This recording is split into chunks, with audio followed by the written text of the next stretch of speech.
What's up? How are you doing? Great. Yes. So, students, in the last video, what is the topic that we have started? We have started geography lesson number 5, that is major domains of the earth. So, what are the major domains of the earth? Lithosphere, hydrosphere, atmosphere, and then biosphere. So, in our last video, we have started discussing about the lithosphere. So, what is lithosphere? The solid surface on which we live is the lithosphere. Yes, we have many kinds of landforms existing on the lithosphere. So basically, if we are talking about large land masses, that is nothing but our continents. And how many continents do we have? We have 7 continents, right? Yes, so and the continent in which we live is Asia, and it is the largest continent. So in the same way, starting from the Asia till Antarctica, we have seen and studied about all the continents in detail, starting from their location till the highlights of the continent. Okay, so now there were 2 things that I have promised you that I will be explaining in the next video. What are they? Do you all remember? Fast, tell me. Okay, I remember it very well. Okay, so we were discussing, there were 2 statements. That is, Europe is separated by Strait of Gibraltar from Africa. And the other statement is North America is connected with South America with the help of Isthmus of Panama. Isthmus of Panama is acting as a link between North America and South America. Okay, this we have understood. So what thing that we have to discuss here is what is the strait and what is isthmus. So first talking about the strait.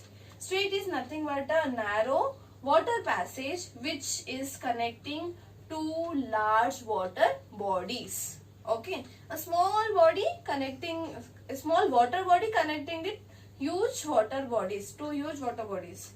Okay, so this is the strait. As you can see in the picture, the Strait of Gibraltar is connecting the 2 large water bodies. So what are these 2 large water bodies which the Strait of Gibraltar is connecting? Find out. Okay. So next, moving to isthmus. What is isthmus? It is also a narrow piece of land that is connecting 2 huge land masses. Okay, so here we were talking about Isthmus of Panama. As we can see, it is very thin, it is very narrow piece of land, and that is connecting our North America and South America.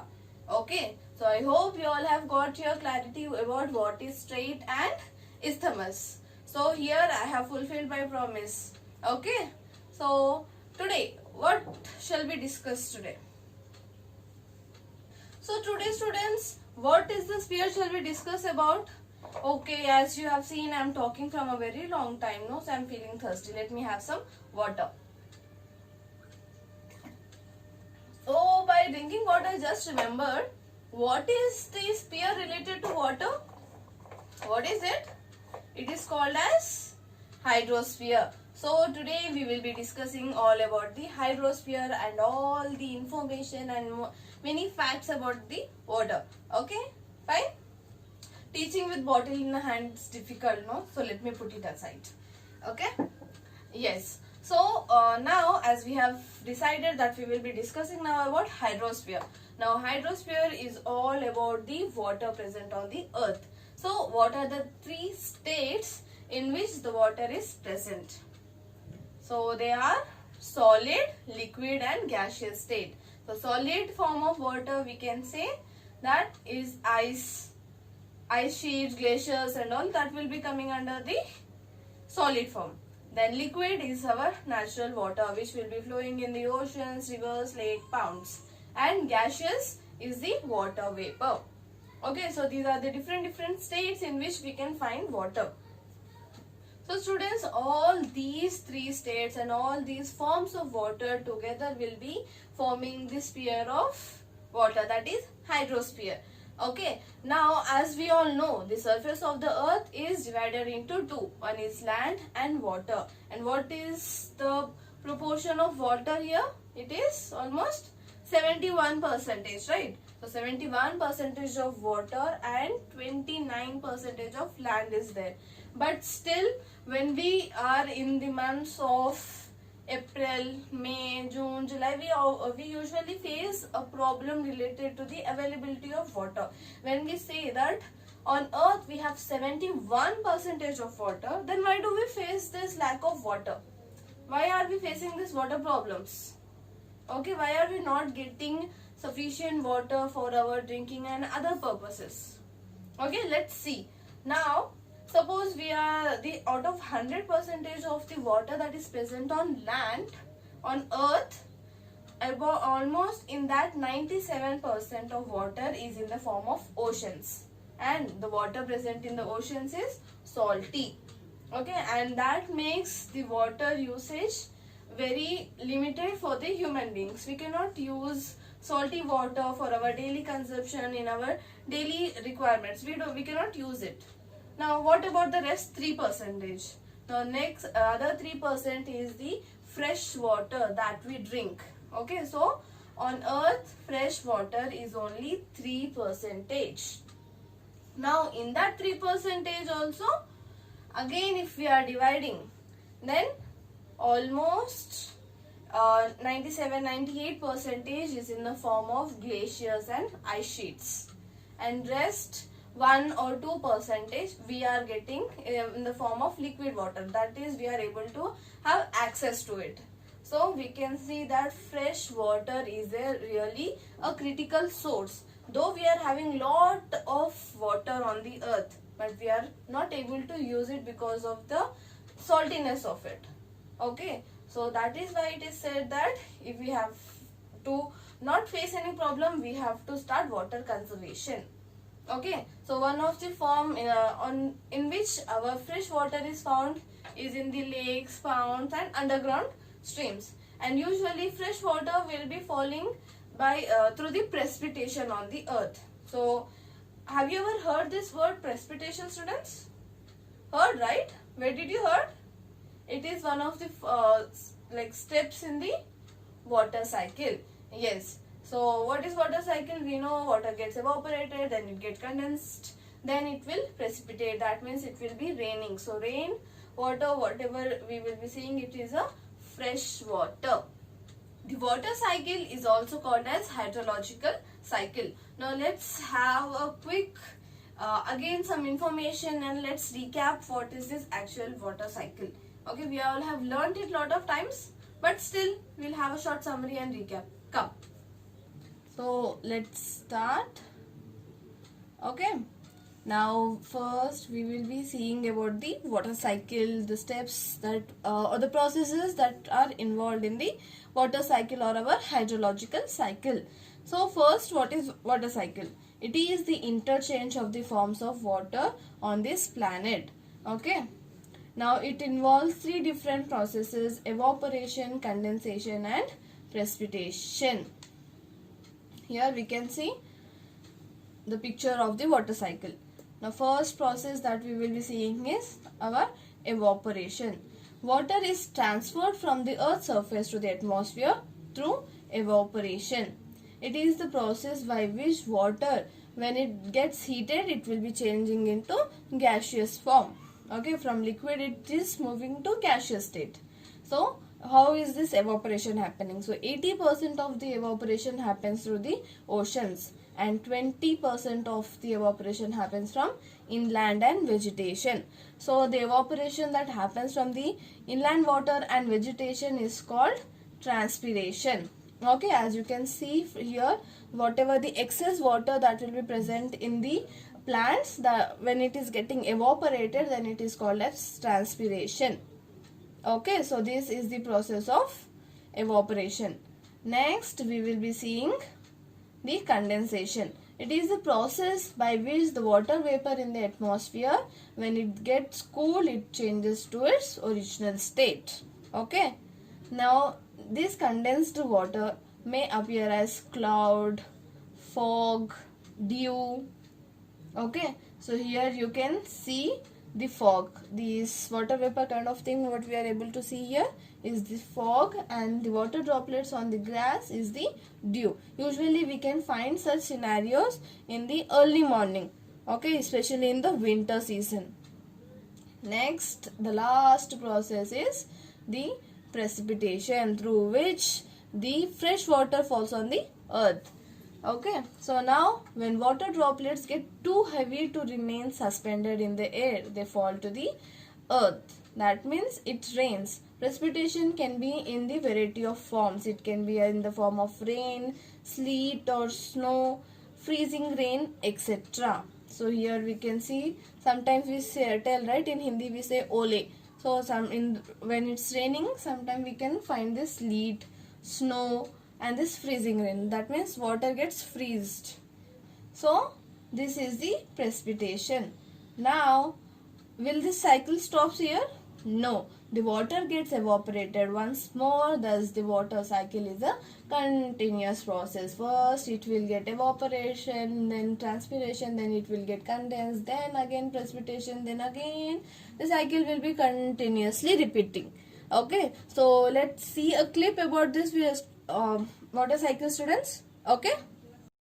The water we use today has been around for a long, long time. That is because water can recycle itself in the water cycle, which is also called the hydrologic cycle. Let's start this cycle with the evaporation of water from the surface of the ocean. As this moist air is lifted, it cools and water vapor condenses. It may form clouds. In fact, clouds are made up of tiny water droplets and ice crystals that are so small they can float in the air. This moisture in the atmosphere may be transported around the globe until it returns to the surface as precipitation. Precipitation may take the form of rain, snow, sleet, or hail. Now, once this water reaches the ground, one or two processes may occur. Some of the water may evaporate back into the atmosphere, or the water may penetrate the surface and become groundwater. The groundwater may take several different paths. The groundwater may seep its way into the oceans, river, or streams. Or it may go into an aquifer, which is a body of saturated rock through which water can easily move. Or it may be released back into the atmosphere through transpiration. Transpiration occurs when leaves from trees and other vegetation give off water vapor through pores in their leaves. Some water on the Earth's surface is not absorbed by plants or become groundwater, and it becomes surface runoff. This runoff may empty into lakes, rivers, and streams, and then is carried back to the ocean where the cycle may begin. So there we go, the basics of the water cycle. Students, as we have seen through the precipitation, that we can see through the rain water, fresh water will be falling onto the earth. Now, are we using the water properly? No. Some amount of water is getting absorbed by the land. That again it forms the groundwater, and rest water it will be flowing off. It will be running off, and later somehow it gets mixes to the rivers, seas, and finally it reaches the oceans. As we all know, oceans form a major part of our hydrosphere. So, and we also know that the water present in the oceans are salty, saline water. Now, how many oceans do we have? We have 5 oceans: Pacific Ocean, Atlantic Ocean, Indian Ocean, Arctic Ocean, and the Southern Ocean. So, let's see about them. Let's learn few points about them also. Okay? So here we will be seeing about the oceans. So oceans cover almost 71% of Earth's surface, and as we have discussed, ocean water is saline or salty. That means of limited use to human beings. So there are 5 main oceans. So first we have the Pacific Ocean, then we have Atlantic Ocean, Indian Ocean, Arctic Ocean, and the Southern Ocean. So here we will be learning about all these oceans one. So the first ocean what we are going to learn is the Pacific Ocean. So here is the picture of the Pacific Ocean, and where is it located? Located between the Southern Ocean, Asia, Australia, North and South America. So here we can see this is Asia, Australia, North America, South America, and down here we will be having the Southern Ocean. Okay, here we can understand the location of the Pacific Ocean. Okay, and now if we observe, it is almost a circle or spherical in shape. Okay. So the Pacific Ocean is the largest and deepest ocean in the world. It is circular in shape and nearly covers 1/3 of the globe. So we have seen, it's very huge. So length of its coastline is 1,35,663 kilometers. The lowest point is Challenger Deep in the Mariana Trench at 10,924 meters below the sea level. So we have seen water trenches in the earlier video, right? Yes, I hope you all remember it. The average depth of the Pacific Ocean is 4,030 meters. So students, now we will be seeing about the Atlantic Ocean. So this is the picture here of Atlantic Ocean. This part what you can see here, literally we can say the shape of S it is forming. Okay, this is the Atlantic Ocean. Now it is the location, it lies between the Europe, Africa on the east, North and South America on the west, and towards the south it will be having the Southern Ocean. Okay, now moving ahead, let's see few more things about the Atlantic Ocean. It is the second largest ocean. The shape of the ocean is like the letter S. Now just now I was telling you, right? Next is the length of its coastline is 1,11,866 kilometer. Its lowest point is Milwaukee Deep in the Puerto Rico Trench at 8,605 meters below the sea level. So trenches are present in all the oceans. So there are many trenches. The average depth of this ocean is 3,330 meters. Okay, and it has a large number of national ports and harbors because of its highly intended coastline. So we all know what are ports and harbors, right? Do we all know? Let's see once. Okay, and we will also have to see what is this intended coastline. Fine? Okay, now let's see first what is intended coastline. So here we can see the same picture is there in your textbook also. That means the coastline here is not straight. It is having a lot of curves. It is not even. It is very rough, right? So this is what we are calling it as intended coastline. It's very rough. Okay, so it will be forming the natural ports and harbors. So here also we can see. Now here this is the landform. Again the backside it will not be even. It is uneven in shape and rough edged. Okay, so this is what when we say intended coastline. Fine. So next let's see what is the ports and harbors. So basically port is an area where ships stops to let goods and passengers on and off. The place we get onto the ships and get off the ships, or when goods are being loaded and unloaded. Okay, that place is called as the ports. Now what about harbors then? Harbors, it's a place on the coast where ships can be tied up and protected from the sea and bad weather. So literally we can say where the ships are anchored. Okay, as we will be having vehicle parking, right? In the same way we can relate it. So where all the ships and boats will be anchored, that place is called as harbors. So here we have understood what is intended coastline, then about ports and harbors. Okay, so let's move ahead. So next what do we have? What will we discuss about? We will be discussing about the Indian Ocean.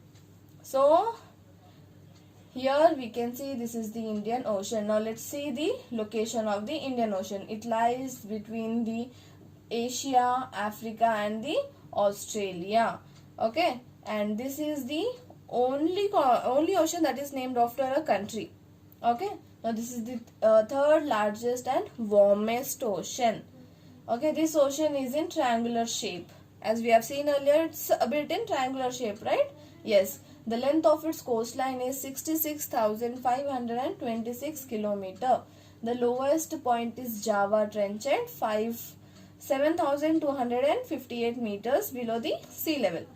The only ocean which is named after a country. So it is named after a country called dash. Fill in the blank, students. Okay, you all find out the answer.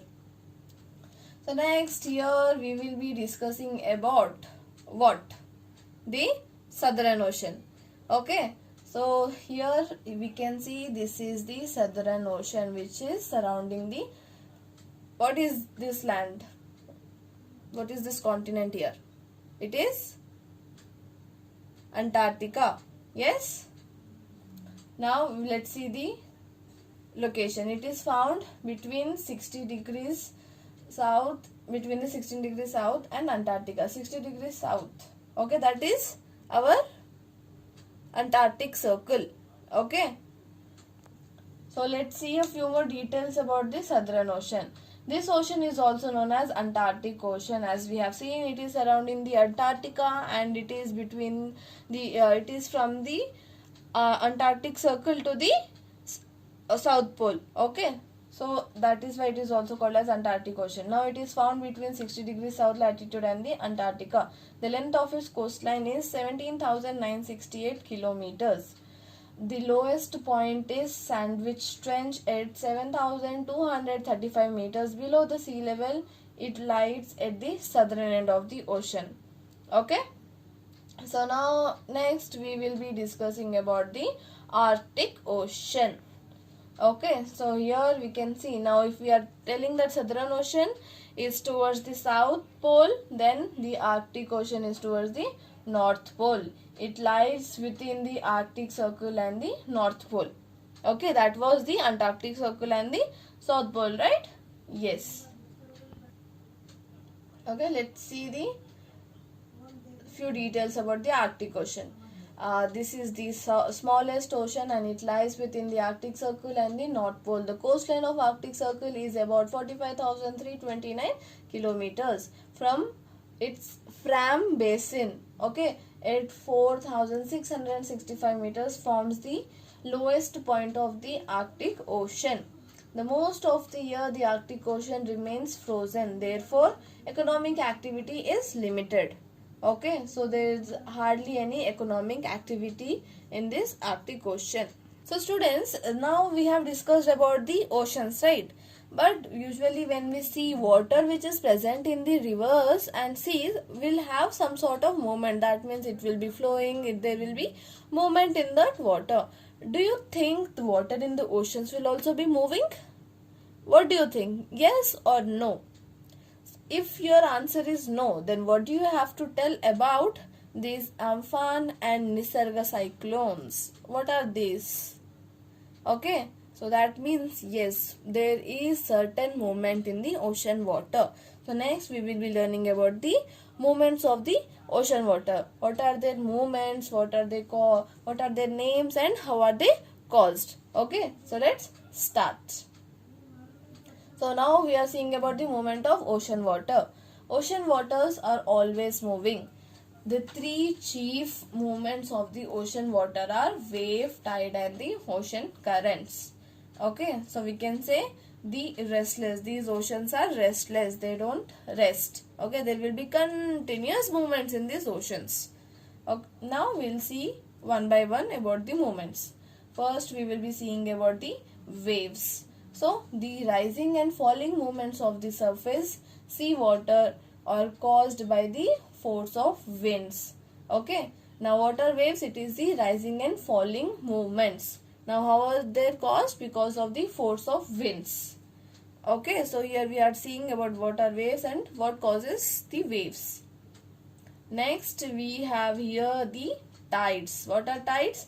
The periodic rising and falling of the water which is caused by gravitational attraction of the moon and the sun. So as we have already discussed, right, just like earth, sun and moon also have their gravitational forces attraction. Okay, so tides are caused because of the gravitational attraction of moon and sun. So last is the ocean currents. Actually, it is little bit tricky, students. Okay, so what are these ocean currents? Ocean currents are the horizontal movement of sea water caused by many factors including wind and the earth's movement. So we cannot say that only because of one particular factor these currents are formed. They are caused because of many factors. Now it can include wind, it can include the gravitational attraction of the sun and moon and the earth's movement. Okay, now earth's movement, when we say, it includes rotation and revolution. So here you can see that there is a particular pattern that is followed by the ocean water. So here they are saying the warm shallow current. That means now actually these warm currents will be moving from the equatorial region towards the polar region, that is towards the poles, and from the polar region the cold and salty deep currents, okay, this water will be coming towards the equatorial zone. So warm currents and cold currents. Warm currents from equatorial region to the polar region, and cold currents from polar region to the equatorial region. So students, I know it's little bit difficult to understand, but yes, this is just a small introduction. About this in detailed you will be having in your further classes. So let's not take too much stress and learn with fun. Okay. So students, in this video we have learned about the sphere related to water, that is our hydrosphere. So what all did we all learn? So from the starting, that the existence of water in the 3 states, then we have seen about the water cycle, then we have seen in detail about all the 5 oceans, and we have also seen about the movements of the ocean water, right? So this was all about our hydrosphere. So in the next video we will be starting about the 3rd major domain of the earth, that is atmosphere. Okay students, so till then keep learning, enjoy, bye bye.